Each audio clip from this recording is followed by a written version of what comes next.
back. Well, the Minneapolis Farmers Market is celebrating 150 years. That's right. The market traces its roots back to 1876. Here to talk about the birthday celebrations this year is Executive Director of the Farmers Market, Ashley Nathy. Ashley, thanks for joining me. Thank you for having me. Wow. I mean, first of all, the Minneapolis Farmers Market, can't believe it. It's been around since 1876. It first opened in downtown Minneapolis. Then it moved to its current location at Lyndale Avenue in Glenwood in 1937. 150 Correct. years. What does that mean to you? Isn't that wild? Wild. Well, it's crazy to see how many things have changed in the time that we've been at the current location. I mean, obviously I haven't been there 150 years, but from the pictures that I've seen from the Historical Society, it's changed so much. We're known for those 3 red sheds. Well, there used to be 9 of them, if you can believe that. And people used to back up with horse and buggy. I did read that. So that location that you're at now, which again, that's where the Minneapolis Farmers Market has been since 1937. It was built for horse and buggy, and you can still see where the horse and buggy were to pull up today. Is that Yes. why you have the lifted Yes. platform area? Okay. Yes. Yep, you've been there. So when you walk off that lifted platform area, there's like a cement gap, kind of like about this big. And it was so that the buggy hit where it needed to hit so that it didn't go over the walkway there. Wow. And some of your vendors, you have more than 100 vendors there. Mhm. They've been there for a long time. Yeah, so we were just looking at that this past Sunday, and my oldest standing member is from 1953. Wow. And what are Yes. they selling? Produce, bedding plants, honey, kind of all sorts of different products. Wow, incredible. And I understand that your father is a vendor at the He farmers is. market, and he met your mom at the Yeah. Minneapolis Farmers Market. Tell me, I mean, that's quite the love story. Tell me about that. Yeah, so um, back in the 80s, the farmers market used to do like an annual dance kind of a thing. And so my mom and dad were on a setup date. Her cousin was married to a reseller and he had ties to the market. And so she invited my mom to come with, and my dad was there and he's standing by the bar looking all suave. And she's looking around and he says, "Are you here to meet somebody?" And she says, "Yeah." And he goes, "I think it's me." What a line. What a Yeah. line. Wow, what's your dad's name? Dave. Dave. Man, you've got some moves, Dave, so kudos to you. So obviously, when we talk about 150 years, we have to talk about the support that you guys give to local agriculture. Talk to me about why supporting our local farmers is so important. Oh, wow. I mean, you're really supporting somebody's livelihood, right? So without the local support, I mean, I realize you can go to Cub, you can go to Hy-Vee, you can go to all the major grocery store chains. But if you're supporting a local farmer, it's going right into their pocket. You're cutting out the whole middleman. Plus, you're getting stuff that's fresh. I know a lot of my vendors pick the night before, but I do have one vendor that they're known for picking like right before they come to market. So they get up at like 3 o'clock in the morning and they pick all the stuff that they're bringing to market for that day at 3 in the morning. Wow, it doesn't get more fresh than that unless you're actually Right. growing it in your backyard. And many of us just can't do that. We don't have Right. the Let access. us take the hassle out of it for you. Just come down to the market and shop there. And you guys offer food access programs. Yeah, we do. Oh, our EBT program is so wonderful. It's really a robust program.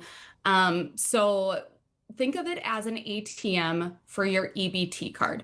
So you can take your EBT card down to the market Friday, Saturday, and Sunday and exchange your benefits from 8 to 1. Wow. Okay.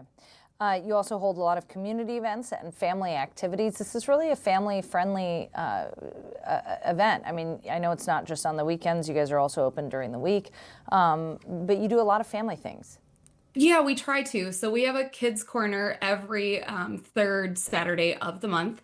I actually want to say that's coming up this coming weekend. And so we try to do different kids activities. There's chef demos. There's always live music. We've done everything from those things to like a pepper fest because peppers are really big in August.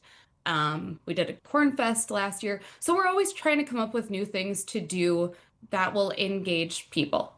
In 150 years, I have to imagine that the Minneapolis Farmers Market has faced some challenges. What are some key moments that you can think of over those last 150 years that have really challenged the market? Certainly, we had COVID. At that time, I was actually a vendor myself, and the market manager at the time, she did a great job of trying to do the whole social distancing and with the amount of people that we see come through the market, that was really important, right? But just other things like drought. There was a few years ago that we had a drought come through, kind of, and a lot of our vendors, they're small farmers. And so some of my vendors were going through and they were watering their plants with a backpack waterer because they don't have access to like a well or irrigation system, or we've had too much rain and people aren't able to get their product out of the field or into the field. And I would say that the drought and the excess of water are going to be the two biggest things. And depending on what kind of farmer you are, drought may be okay for some if you have irrigation, but for others, it's going to kill your business. And a lot of things have changed in 150 years. Obviously, we talked about the horse and buggies. We're not using horse and buggies anymore. But I'm just thinking like technology, access. There's been a lot of change that your farmers and your vendors have had to adjust to. Yeah, totally true. But one thing about farmers is they're resilient. So with all the different technology changes, we've tried to change with the times. We used to be a 7-day a week market. We just didn't see as many people shopping on Monday and Tuesday. So we changed to give the customer and the farmer a better experience. So we're always trying to adapt to what's coming at us. Yeah, you're open Wednesday, Thursday, Friday. It's right there at the bottom of your screen, 7 a.m. to 1, and weekends, 6 a.m. to 1 p.m. Now, are the stalls always filled with the same vendors? Like, do you rent your space, or is it first come, first serve, or how does that work? Because I can't imagine every vendor is there 5 days a week. You're right. And that's a lot of that's a perception issue I feel like we have because a lot of our farmers do have 9 to 5 jobs. So you're going to feel market light Wednesday through Friday. Friday is going to be my day that I have the most diversity. And then Saturday and Sunday, I am going to have the majority of the market full, but I have 170 stalls. And some of my vendors who have been longtime members, they have 3 stalls apiece, and they're always going to be in those stalls. But there are other farmers who they're smaller farmers and they go to other markets. They're going to be a daily vendor and they'll be in stalls that I can fill them into. What would be your push? I think a lot of people think of farmers markets and they think, the food, it's just a little too expensive for me. I can't afford it. What would be your push to people who think that, it's maybe just a little too difficult or a little too expensive to shop local? I would say that I can understand that point. I don't think that we're overpriced compared to the grocery store. But here's the thing, I do have such a variety, and we don't have a price minimum, or we don't set the prices. The vendors set them themselves. So walk around the market, take a lap around, see what you can see there, and then go back and purchase your stuff. Because it's always, if you're not buying for the relationship, you're buying for the price, and there is variables there.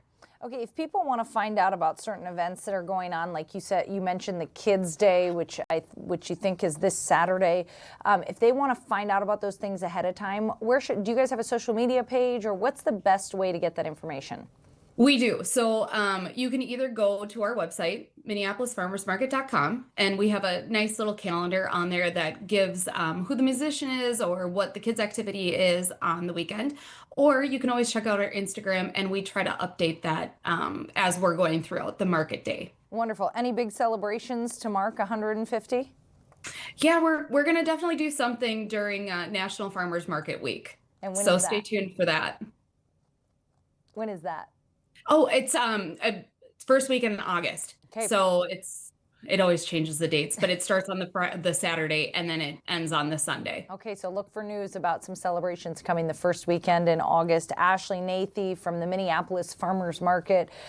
Get down there this weekend, you guys. It's the best farmers market. It's the largest farmer managed market in the state of Minnesota, but it's such an experience. Ashley, thank you so much for joining me. Thank you for having me.